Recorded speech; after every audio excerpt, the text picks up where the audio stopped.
코로나19 확진자가 600명을 넘어섰습니다. 4차 유행이 현실화하는 것 아니냐 이런 우려가 커지고 있습니다. 이런 가운데 아스트라제네카 백신과 혈전과의 연관성이 없다고 말할 수 없다는 유럽의약품청 고위 관계자의 언급도 나왔습니다. 관련 내용 자세히 짚어보겠습니다. 신상엽 감염내과 전문의 함께하겠습니다.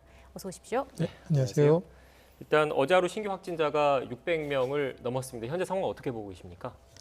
지금 이제 3차 대유행이 이제 11월 중순부터 시작되고 이제 사회적 거리두기가 강화된 이후에 사실 이제 이동량이 쭉 감소를 했었습니다. 이제 이 코로나19는 사람과 사람이 만나야 이제 감염이 되기 때문에 이동량이 굉장히 이제 중요한 요소가 되는데 1월 초부터 이제 수도권의 이제 이동량이 증가하고 설 연휴부터는 이제 비수도권의 이동량이 증가를 했습니다. 네. 근데 그럼에도 불구하고 이제 이동량은 계속 꾸준히 증가했지만 이제 확진자 수가 이제 급격하게 늘지는 않았는데요. 이제 이게 요인이 뭐냐면 이 재생산 지수라고 이제 한 명이 몇 명을 감염시켰냐 이제 이런 그 수치가 있는데 1이 넘어가게 되면 이제 감염이 확산하게 되고 1 미만인 경우는 이제 정체가 되는 상황인데 그간에는 이 1 미만에서 이제 계속적으로 이제 수치가 올라가고 있다가 지금은 전국적으로 1이 다 넘어간 상태입니다. 이렇게 이제 재생산 지수가 1이 넘어간 상태에서는 같은 이동량 증가라도 과거에는 몇십 명 늘었던 확진자 수가 몇백 명 단위로 늘어날 수 있는 그런 상황들, 더블링이라고 하는데 이제 그런 현상들이 생길 수 있는 상황들이 벌어지고 있는데 그 초입 단계, 어찌 보면 이 4차 유행의 초입 단계 정도쯤에 지금 상황이 이제 걸려 있다 이렇게 볼 수 있을 것 같습니다. 이게 약간 특징적으로 본다면 집단 감염보다는 지역사회 좀 전체적으로 확진자가 나오고 있는 상황이라고 볼 수 있을 것 같은데 그만큼 확진자를 확인하는 게 좀 더 어려워졌다 이렇게 볼 수 있겠습니까?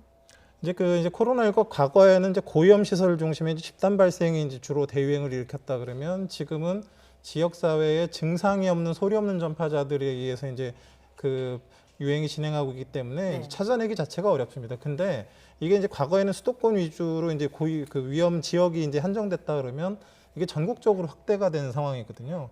그러니까 더 신경 써야 되고 위험 범위가 넓어진 상황이기 때문에 더더군다나 지금 찾아내기가 어려운 그런 상황이 됐다라는 볼 수 있습니다. 이렇게 찾아내기 쉽지 않은 상황이 된 걸 좀 고려를 해서일까요? 정부에서는 일단 전국 모든 보건소에서 증상 유무와 관계없이 무료로 코로나19 검사를 받도록 하겠다라 이런 방침을 좀 세웠는데 이게 좀 도움이 될까요?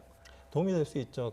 지금 방역 당국에서 아무리 역학조사를 열심히 해도 무증상자를 찾아내기 어렵고 밀접 접촉자를 빨리 격리하기가 어려운 상황이거든요. 그래서 본인이 증상이 있거나 아니면 혹시 뭐 확진자가 발생한 장소나 뭐 위험 장소를 갔는데 뭔가 좀 의심이 됐을 때 방역 당국에서는 검사라고 안 하지 않거든요. 근데 본인이 의심하고 좀 허들을 낮춰서 쉽게 이제 무료로 검사를 받을 수 있는 그런 공간들이 이제 확보가 된다 그러면 검사를 좀 쉽게 받을 수 있고 또 조기 진단에 도움이 될 수 있는 부분들이 있다고 생각을 합니다. 예, 또 한 번의 대유행을 막기 위해서 여러 가지 노력을 기울이고 있는 상황인데 4차 대유행이 또 한 번 현실화된다면 걱정이 되는 게 진행 중인 백신 접종에도 혹시나 차질을 빚지 않을까 하는 점이 아닐까 싶습니다. 어떻게 보시는지요?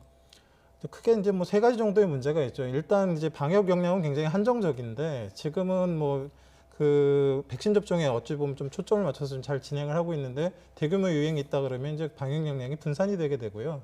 두 번째는 이제 소프트웨어, 하드웨어가 다 문제가 생깁니다. 일단 보건의료인들 중에서 확진자, 격리자들이 늘어나게 되면 당연히 이제 접종 진행에 이제 문제가 생기고 또 그 과정에서 또 심한 경우 의료기관 폐쇄가 일어나는 경우는 접종이 진행되거나 치료를 할 수 있는 병원 시설 자체가 또 줄어들게 되거든요. 그렇기 때문에 이게 악순환이 계속 고리가 반복이 될 수밖에 없고 그래서 최대한으로 접종이 많이 진행되고 난 다음에 이제 유행을 어떻게든 맞아야 하는 그런 상황이 되라고 볼 수 있겠습니다. 네, 지금 말씀을 쭉 들어보면 현재 상황 좀 위태위태한 상황이다라는 그런 느낌이 좀 드는데 일단 현재 거리두기 단계가 이번 주말에 좀 종료가 되지 않습니까? 그래서 오는 9일에 거리두기 조정 여부를 지금 정부에서 결정할 것으로 보이는데 선생님 생각은 어떠십니까? 격상을 해야 된다고 보십니까? 지금 뭐 격상할 수 있는 기준은 이미 넘어갔습니다. 이제 2.5 단계가 이제 전국적 대유행이 시작되고 일주일 평균 확진자가 뭐 4,500명 이상의 또 이제 더블링 같은 현상들, 확진자 수가 이제 급격하게 느는 현상들을 고려해서 이제 방역 역량을 이제 고려해가지고 이제 격상을 하게 되는데 뭐 그 기준은 사실 다 넘어간 상태고요. 그리고 지금 사실 뭐 이렇게 방역과 이제 경제를 조화이루는 새로운 사회적 거리두기 단계를 아직 도입을 못한 상태이기 때문에 네. 일단 기존의 상황에서의 단계 조정이나 그런 격상들이 어찌 보면 지금 상태에서는 필요할 수 있을 거라 생각을 합니다. 어떤 네. 추가적인 조치도 필요하다고 보시는지요? 지금 뭐 결국은 이제 그 방역 당국의 지금의 사회적 거리두기는 주로 이제 고위험 시설에 대한 집합 금지나 이런 관리에 이제 초점이 맞춰져 있는데 실제적으로 지금 지역 사회에 증상이 없는 무증상 감염자들이 저런 그런 대책으로 이제 충분히 그 이제 방역에 효과를 거두기 어렵습니다. 결국은 사람을 만나지 않은 그 각 개인들의 이제 사회적 거리두기 지침들, 그다음에 이제 뭐 5인 이상 집합 금지와 같은 이런 다른 요소들이 이제 그 효과를 좀 발휘를 해야 되는데 어찌 보면 개개인이 조심하시는 그런 부분들이 지금 제일 중요한 그런 단계라고 볼 수 있겠습니다. 네, 정부의 고심도 깊을 것 같은데 오는 9일쯤에 정부가 어떤 결론을 내릴지도 한번 좀 지켜봐야 할 것 같고 이어서 백신 얘기를 좀 해보겠습니다. 아스트라제네카 백신 관련해서 또 우려가 좀 커지고 있는데 한번 좀 설명을 좀 해주시죠. 어떤 내용인지. 지금 이제 그 아스트라제네카 백신 관련해 가지고 이제 혈전증 얘기가 나오고 있는데 이거 좀 구분을 해서 좀 설명을 드려야 될 것 같은데 일반적으로 이제 얘기하는 혈전증이라는 거는 다리 쪽에 있는 정맥에서 이제 심장으로 이제 굉장히 압력이 낮은 상태에서 정맥혈이 올라오다가 이게 정체가 되면서 그 혈전이라는 피딱지들이 생깁니다. 그러면 그런 혈전들은 주로 이제 폐동맥 같은 이제 폐혈관을 막아서 이제 증상을 생기게 되는데 사실은 코로나19 백신과 이런 일반적으로 얘기하는 혈전증과는 별 관계가 없고 도리어 뭐 접종한 사람들한테 더 적게 나타나는 그런 양상을 보이고 있거든요. 근데 지금 이제 유럽에서 이제 문제를 삼고 있고 이제 걱정을 하고 있는 그런 혈전증은 뇌동맥동 정맥동 혈전증이라고 해서 그 이제 기전이 좀 다릅니다. 뭐 이 혈전증 같은 경우는 예를 들면 지금 이 아스트라제네카 백신은 그 전달체로 이제 침팬지 이제 아데노바이러스를 사용하는데 접종을 하게 되면 사람의 이제 코로나19 바이러스 항체도 생기지만 침팬지 바이러스 항체도 생깁니다. 근데 이런 항체들이 뭐 보통은 이제 그런 바이러스에 대한 방어력을 해야 되는데 혈소판 같은 걸 공격을 해가지고 혈소판의 수치를 떨어뜨리면서 혈액 응고 체계에 이상을 생기게 만들고 그 관련해가지고 이제 이런 그 희귀한 혈전증을 만들어낼 수 있는 그런 이론적 가능성들이 없지가 않거든요. 실제로 이 뇌동맥경 혈전증 같은 경우는 주로 이제 임신한 그런 젊은 그 여성분들이나 이런 사람들, 또 감염 있는 사람들한테 생기고 있고 감염이 한 10% 정도의 이제 요인이 될 수가 있어서 이런 일반적인 혈전증은 아니지만 이제 뇌동맥동 혈전증 같은 경우는 사실 백신과의 연관관계가 있을 수 있습니다. 근데 실제로 지금 유럽에서 나타나고 있는 그런 발생률을 보면 유럽 전반적으로는 한 50만에서 100만 정도의 한 명. 근데 독일 같은 경우는 10만 명당 한 명이 나타나고 있고 일부는 사망하기도 하고 있는데 이게 자연 발생률보다 좀 몇 배 정도 높습니다. 그래서 그렇기 때문에 이 백신 접종과의 연관성을 완전히 배제하지를 못하는 상황이고 그런 상황에서 이제 그 일부 나라에서는 뭐 접종에 대한 그런 우려나 이런 그 대상자들 이제 제한까지도 이제 고려를 하고 있는데요. 사실 제가 보기에도 이건 가능성이 있을 수 있습니다. 그러면 그렇다고 해서 이제 접종을 안 할 것이냐 그런 게 아니고 지금 우리가 이제 아나필락시스 같은 이제 부작용들이 굉장히 무섭거든요. 상당히 실제로 많이 발생하고 있고 근데 그게 이제 대처가 되지 않으면 사망할 수도 있는데 그런 부작용을 알고 있음에도 대처를 하고 접종을 하지 않습니까? 그래서 이 뇌동맥동 혈전증이 가능성이 있습니다. 있다 그러면 거기에 대해서 대처를 하고 그걸 관리하는 상황에서 접종을 하는 이제 새로운 그런 준비들을 좀 해야 될 것 같고요. 근데 이 뇌동맥동 혈전증이 보통 이제 접종하고 4에서 16일 정도에 나타나고 증상이 뭐 두통이나 시야 장애 같은 약간 좀 미묘한 증상이 좀 접종 이후에 나타나기 때문에 관리가 좀 어려운 측면들이 있어서 1차적으로 지금 필요한 건 이제 유럽에서 이제 발표가 나오겠지만 정말로 인과관계가 있느냐.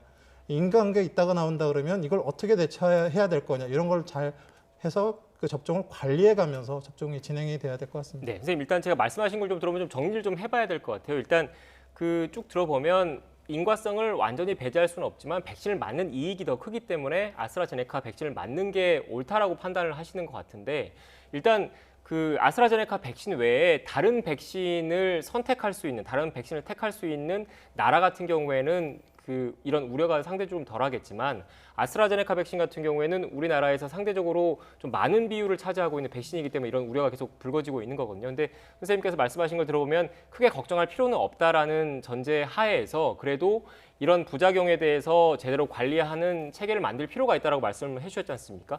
그 체계 구체적으로 어떤 게 있겠습니까?